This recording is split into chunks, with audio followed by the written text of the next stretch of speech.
Hi అండి. మా అబ్బాయి ఒరిస్సాలో చూసినటువంటి రెండో ఆలయం కోనార్క్ సూర్యదేవుని ఆలయం. ఈ ఆలయాన్ని సందర్శించడానికి దేశ విదేశాల నుండి ఎందరో సందర్శకులు విచ్చేస్తూ ఉంటారు. ఆలయం గోడల మీద ఎన్నో శిల్పాలు కన్నుల విందుగా కనువిందు చేస్తూ ఉంటాయి. ఇప్పుడు మోడ్రన్గా కనిపిస్తున్న అమ్మాయిలు వస్త్రధారణ, హ్యాండ్ బ్యాగు, ఇలాంటి వింత వేషధారణ ఎలా ఉంటుందో వేల సంవత్సరాల క్రితమే మన పెద్దవాళ్లకు తెలుసు. అలాంటి శిల్పాలనే ఈ ఆలయం గోడల మీద చెక్కడం అనేది విశేషం. ఈ ఆలయం పూర్వకాలంలో 12 గుర్రాలు, 24 చక్రాలు, ఒక రథం ఈ విధంగా ఉండేది. అన్య మతస్థులు చేసిన దాడిలో ఈ ఆలయం మొత్తం ధ్వంసమైపోయింది. ఈ ఆలయంలో ఉండేటువంటి సూర్యభగవానుడు, అరుణ స్తంభం ఇవి రెండు కూడా పూరి జగన్నాథ్ ఆలయంలో ఇంద్రుని ఆలయంలో ప్రతిష్ఠించినారు అని చెప్తున్నారు.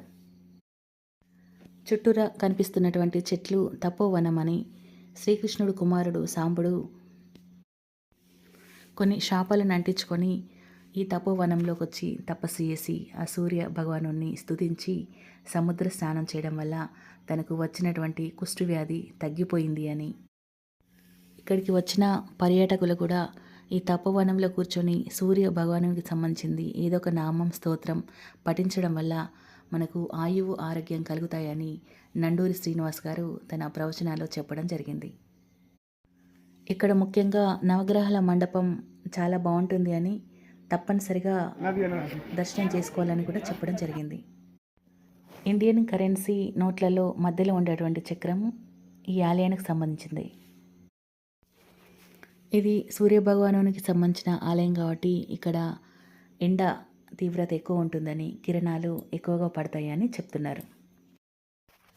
ఓకే అండి, మా అబ్బాయి దర్శించుకున్న పూరి జగన్నాథ్ ఆలయం వీడియోతో మళ్ళీ మేము ముందుకు వస్తానండి. అంతవరకు సెలవు, నమస్కారం. చూస్తూనే ఉండండి Sridevi vision. Thanks for watching.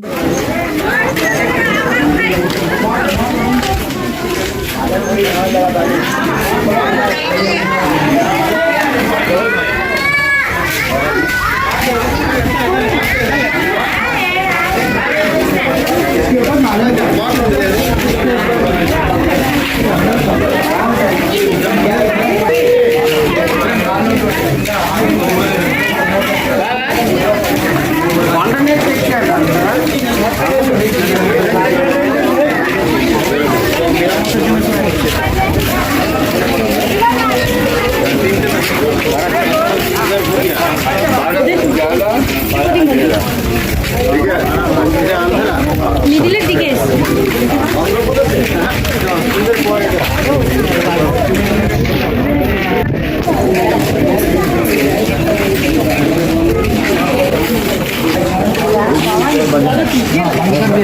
तो मैं सब लगा के रखा है फिर गर्म